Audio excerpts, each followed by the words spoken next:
My name's Courtney Jackson. I live in Moville, Iowa. I have 2 children, and one thing I really like to do with my time for a hobby is to do some home canning. Today I'm going to make some triple berry jam. Raspberries, blackberries, and strawberries.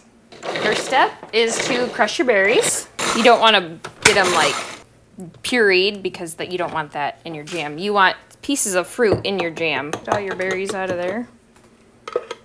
I use 5 cups of crushed berries. Calls for 8 cups of sugar. That's good for you, isn't it? At first, it was a total chore because it was something my mom wanted me to do. So, but now I do it because I like the fresh produce. I like to be able in the wintertime to go to my pantry and grab a, jar of tomatoes. I like that I know the ingredients that are going in it, and it's something that, it's rewarding to me when I see all that finished product. And then we're going to add, I use fruit pectin. This is what's going to make it kind of get thick. Well, it tells you to bring it to a rolling boil, then you are going to let it cook for a minute, and then you'll add your pectin. Then I'll let it sit until my jars are done, because as long as it's hot and you put this hot jam into a hot jar, it'll be fine sitting for a few minutes. When you cook this fruit, there's a foam layer, so it says to add a half a teaspoon of margarine or butter. So let's put a little bit of this in.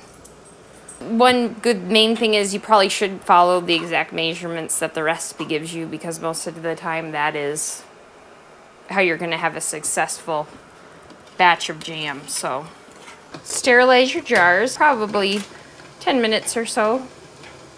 And I do the same thing with the lids and the bands. Okay, that's really boiling. Just going to take these jars out, set them on my towel there.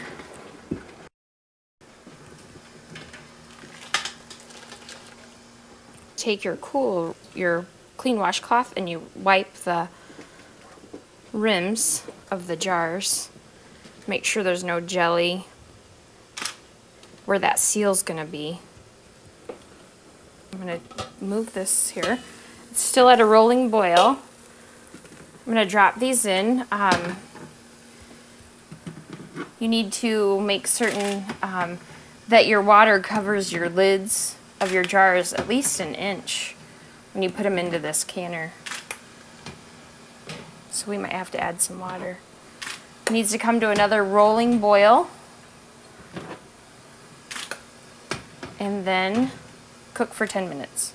Now that they're out of the water bath, we let them sit for 24 hours and to make certain that they'll seal. And to know that they're sealed, you just kind of touch the tops. There's the little push button, kind of if it pushes down, then you know it's not sealed.